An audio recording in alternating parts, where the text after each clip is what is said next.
Okay. Talking about someone that has moments, L. This woman, this dangerous and beautiful woman, has a ton of moments, a ton of UFC records. Can't wait to talk to her, see her again. 2026 might be the year of the Savage. Welcome back to the show, Gillian the Savage Robertson. 2026, 2026 will be the year if I can get in the cage. That's true. We got to do that first. Gotta make it happen. G, welcome back to the show. We have missed you so freaking much. We missed you on Sundays and Tuesdays. How are you doing? How's 2026? I guess it's been rough to start, honestly.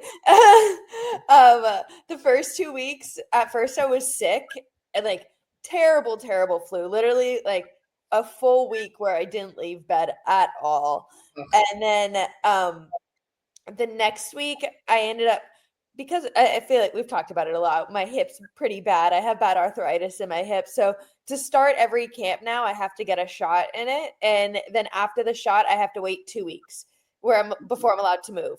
So I'm like, that's kind of, I started my January with a week in bed of being sick and then 2 weeks of being in bed because of this shot. So this is my first week that I'm like, I'm back in the gym. Today was my first day sparring in what feels like forever at this point. So I'm like, we're 8 weeks out and we're getting back into it. All right, there we go. What's the sounds like a bad way to start the year. That does sound bad. Can I ask, what's the like long-term, I guess, plan for your hip? Like, are you going to eventually need a replacement, or is there like is it like a labrum? Like, what exactly is, if you want to expand on it, you don't have to. So it is a replacement at this point. I do need a full hip replacement on my left side. There's another option called a hip resurfacing, which I guess is similar to a hip replacement, but not, I guess, as like there's not as much done there. And I would be able to continue fighting if I did have the hip resurfacing. If I have a hip replacement, it's going to be pretty much a retirement. But the thing with the hip resurfacing is currently, I know some UFC fighters who have had it done, but they're all larger men and they don't have the sizing available for smaller women at the moment. So they don't have the technology available for me to do the hip resurfacing. So we essentially just keep on giving it. It's a hyaluronic acid shot. So it puts a little bit of cushion in there and tries to make it more comfortable for me. But I'm like, it's just a Band-Aid. Like I'm always in my whole what made it the pullout of my opponent so much more frustrating is my whole last camp was just so painful. Probably the worst camp of my life. And that's going to be how they're going to be going forward. They're just going to be rough because of it. So I'm like, it's that much more frustrating that I didn't get to the fight. I'm like, I wasn't worried about the fight. I was worried about, oh, this camp's going to be rough. And now I got to start it all over again. No, that's she will feel your miserable and pain in the future. Quick shout out. Yeah, Chris just put this in.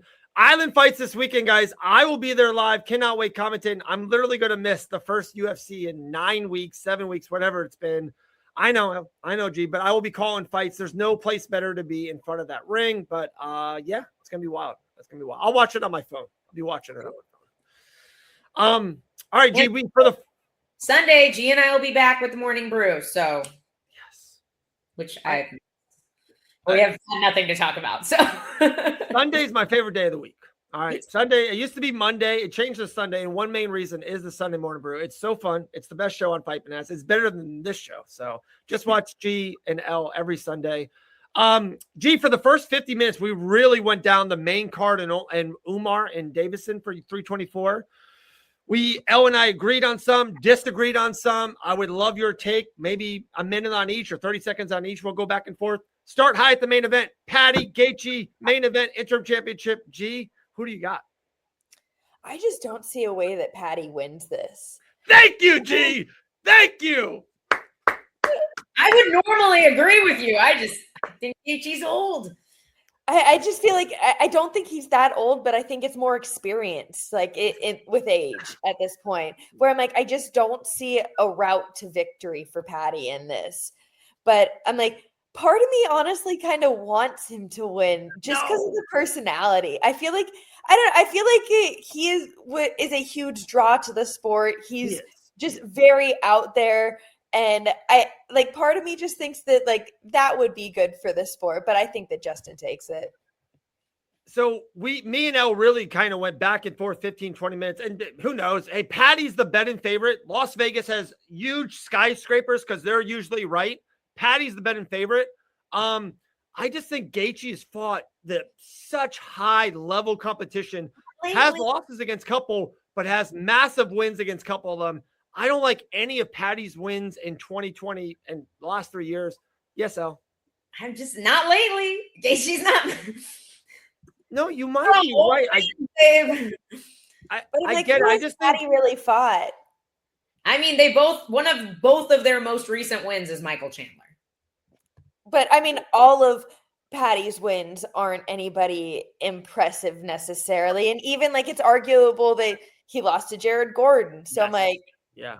Yes. But he's gotten significantly better since then because I really thought for sure. To be honest. I think we say this all the time. It's like that. It's a great question. It's where they're at. Patty is doing this, but little, not like some fighters go like this. Gillian Robertson, her fight career is like this. You know what I mean? Patty's like this, a little bit slower. Gaethje was here, and maybe he's doing this a little bit, but where are they? I just don't think Gaethje's here yet. Guys, I know he's been through wars, and I get that he might be older than some.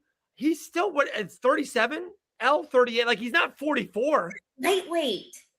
This is lightweight. When has anybody over 35 at lightweight won a title? Volkanovski did in featherweight, but it's a great point. L, your point. I taught you that point. But no, good point. I love Gaethje in this spot. To win a title. I'll admit that because Gaethje has fallen short in all of his other title fights. This is his best chance, but this is also Patty's best chance to win a title. So it is for sure. There we go. Very nice comment about G. All right, co-main event: O'Malley and Song. Who do you have in that, G? I think you got to take O'Malley in this one. Let's go. Yeah. Have you and Sean ever hung out? Have you? I don't know why. I feel like G and Sugar Sean O'Malley would be friends. Like, I think that vibe would be a vibe. Am I wrong on that? We actually debuted on the same card together. Really? Yeah. So it was like literally the card I think had like 9 or 10 girls from the Tough House all fighting each other on it. And then it had 3 or 4 guys fights on it. And O'Malley was one of them. That's so fun. Am I wrong on that? Like just fun vibe. They might like a herbal plant a lot. More chill. I think they will smoke, but I think different types of stoners. Yeah, for sure. Yeah, different types. Different types. I don't know. I think you guys would have good vibes. I think you guys would be bros. I think you guys would be good bros. All right. Since obviously his hair is not that when he dyed his hair red, I'm like on all of my posts, everybody's like, is that O'Malley?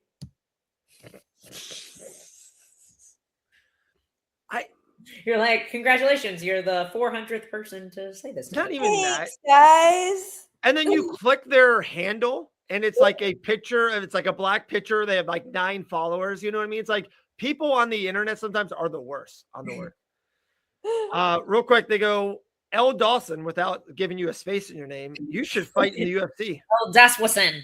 I'm retired, guys. I'm retired, and the UFC doesn't have atom weight, so it doesn't matter anyway. I will never take that as a real retirement, but we'll see. All right, featured fight. Love this fight. Maybe in the weirdest way, the most fun fight of the night or the craziest fight of the night. Derek Lewis, Cortez Acosta, heavyweight madness will end in 95 seconds probably. G, who do you have? I feel like Cortez Acosta almost fights like a cornered dog. Like he lets you back him up and then like is so dangerous from those positions. Like is just like, I don't know. I feel like he's the way he attacks off the cage. Like I said, it's like, it's almost out of fear, but it's so much aggression coming forward. Yeah. Good point. I'm like, Lewis kind of does it too, right? Like, I feel like in a similar way, but I feel like Derek has a little bit more forward pressure. I think Derek Lewis stalks. Like I think he stalks his prey. Cortez is like a scared hyena, and then he gets in the corner, and then he just goes. He's like a monster when he gets trapped. That's fair. I wonder. I just don't know what happens when these two guys try to trade with each other. Me either. I don't either. This might be the comment of the show so far. I totally agree with this. Yeah. They're saying Costa and Lewis is more anticipated than Gane. I totally agree. 100%.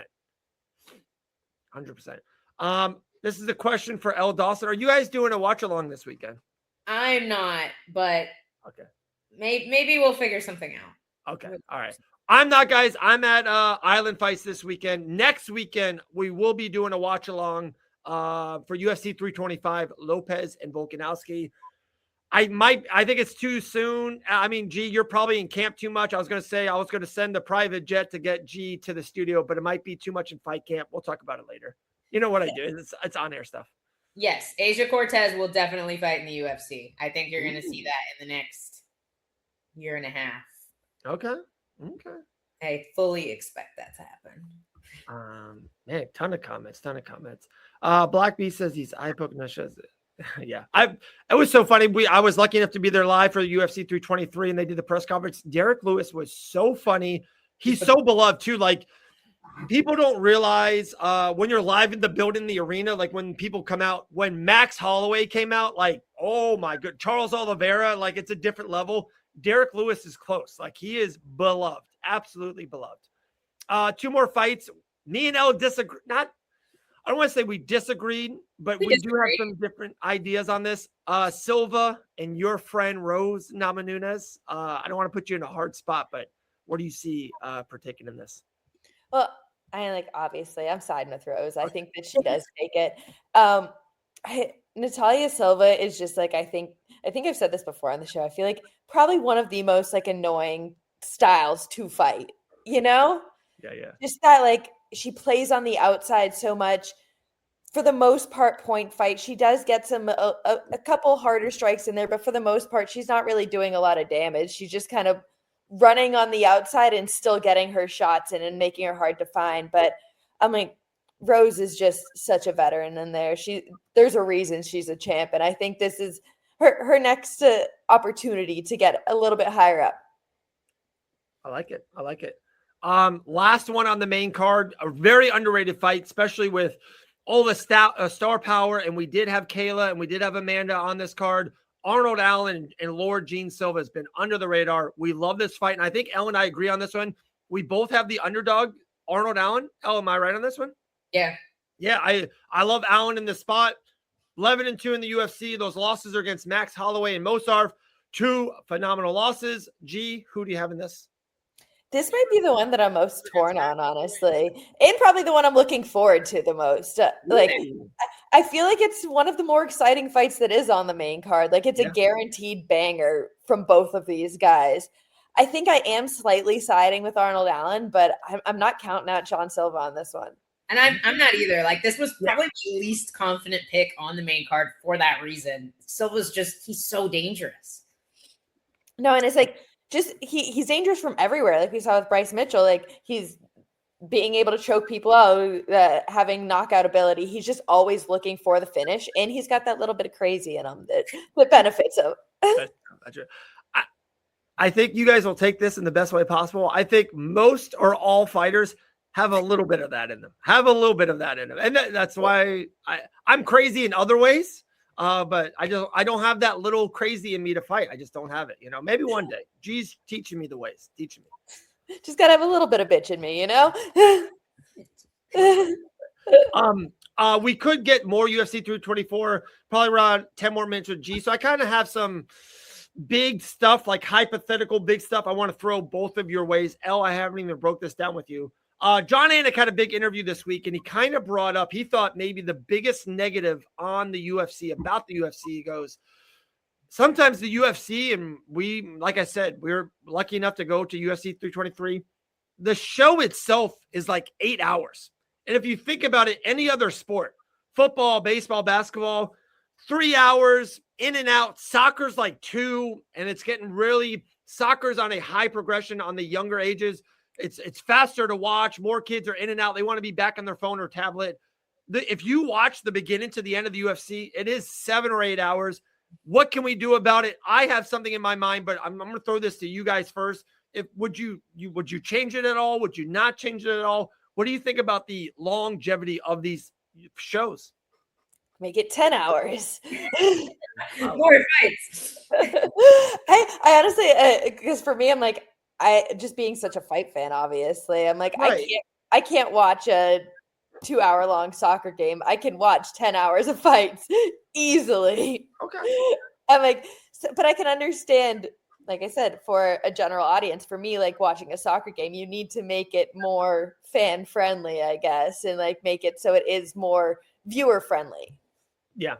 Elle? I definitely think like, yeah, you could make it more palatable to other sports fans by shortening it. However, I think the removal of the pay-per-view is going to change a lot of that anyway. Because the issue with the events being so long is people would just wait to tune in for the main cards. Like nobody's going to show up for the prelims because they aren't going to sit there for 8 to 10 hours. That's why it's always Theo Vaughn sitting alone in a sea of empty chairs. True fan.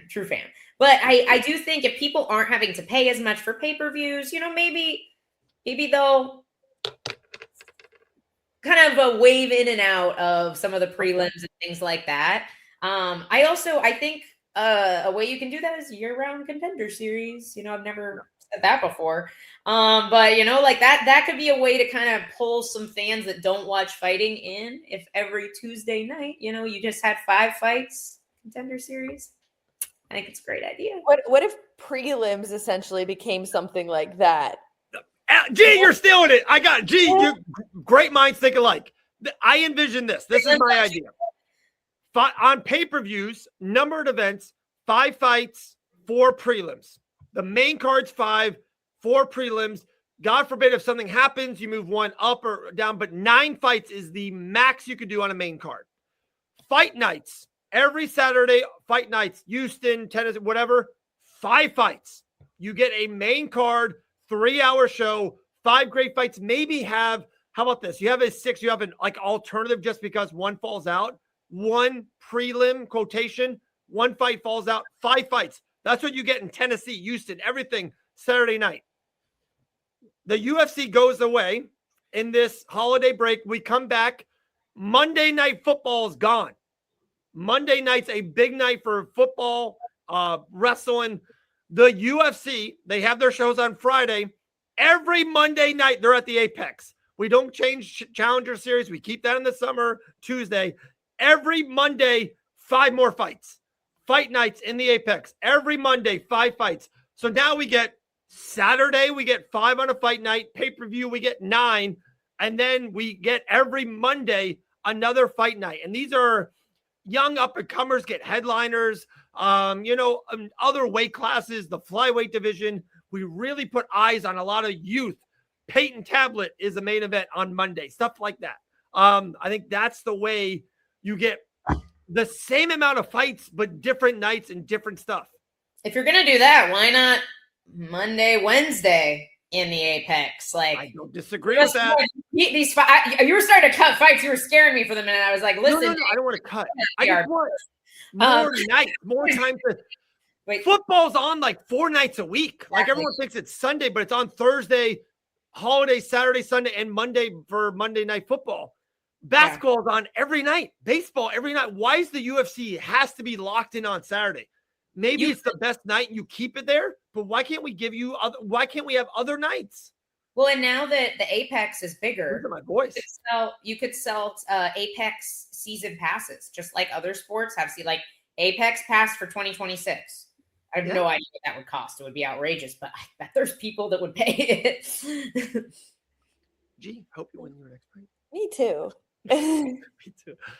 G, do you like that idea? Do you think I'm off my rocker? What do you think about doing pay-per-views, 9 fights, fight nights on Saturday, only 5? That's it. 6 have the alternative, 1 prelim. If something happens, you move that up. But then we create another show.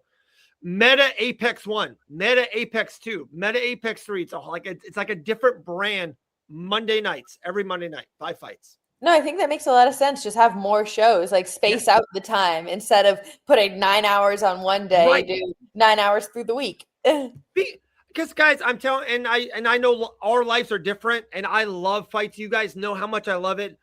Saturdays when I got 4 kids, we got birthday parties. It's hard to be like, hey, darling, it's 4:30. I'm sitting down watching this, and I'll be here till 1 a.m. And sometimes that's when it starts. It's hard. I'm telling you.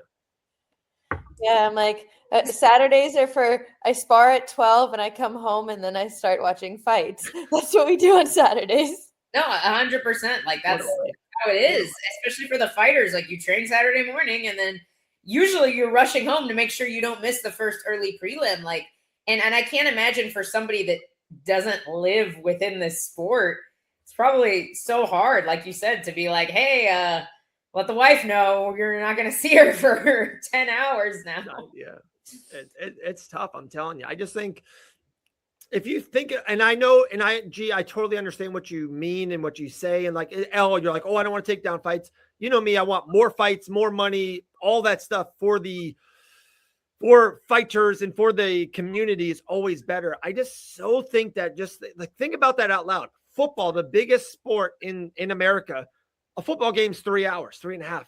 A UFC Saturday is 9 hours. It's wild. Like, I love Marvel. I love watching the movies. There's like a rumor out there that Doomsday is 4.5 hours. That's fucking too long. That is too long of one movie's 4.5 hours, I hear. Yeah. This is a good point. Like, does the UFC have a big enough fan base to do what the NFL does? That's the question. I think they do. They might, but like it makes what Jake is saying here does make sense. If you do smaller cards throughout the week instead of one big card with more names on it, it can dilute the figures a little bit. Like you might lose viewership. I get that, but the one thing I think that probably people, it's like a long-term thing, and I'm super into the long game. If on Monday night, you will create superstars. Like, you don't think that right now. I'm trying to think, who's that? Alter Gautier? Gautier? Yeah. You were close. Sorry. That's fine. That kid's a stud, right? He is so good. He's on the prelims this week. Buried on the prelims. We haven't mentioned him on an hour and 10-minute podcast so far. But If he was on Monday night, the main event, we would be excited. Be like, guys, how great was that fight? Or how excited are we to watch that? He's buried this week. Buried. They did. Do you remember, with Fight Island? They did like the Wednesday night card and then the Saturday night card. That was so cool. I loved that. There was like 3 weeks where we had 2 cards. And Chimaev did that. Oh yeah, because they stopped for a couple weeks, so they had to pick up the amount of cards. I was like, let's do this all the time. Monday night fights. I'm telling you, I think it would be great. I don't know. That's my 2 cents. Last thing for Gene, we'll let you run. White House card, a ton of rumors. John Jones and Poatan back and forth social media. When there's smoke, there's fire. Conor McGregor says, I'm on it, but not against Chandler. There's a lot of smoke with Jorge Masvidal. There's just a lot of smoke around. What do you think about the White House, and what are you hearing or believing that's out there? I think the Conor Masvidal makes a lot of sense. Bringing in 2 stars who haven't been in the picture necessarily for a while. I think that would be a good fight for both of them, and brings a lot of eyes to the sport. Same with the John Jones and Poatan. I think everybody's here for that one. Yeah. But maybe if I can get in the cage in March, there can be another title fight on that. And Mackenzie Dern and Gillian Robertson can be fighting there. Just a hope now, because it kind of lines up time-wise perfectly with... But before, I'm like, it wasn't as ideal time-wise for me. I'm like, now it kind of lines up. They said they want a lot of title fights on that card, and I can offer them one more. So that's a hope now. Yeah, for sure. A Brazilian versus a Canadian on the White House card. That makes a lot of sense. No, I'm being American now. She's a Floridian. I'm trying to say this the best way. It really does make a lot of sense. Another championship fight.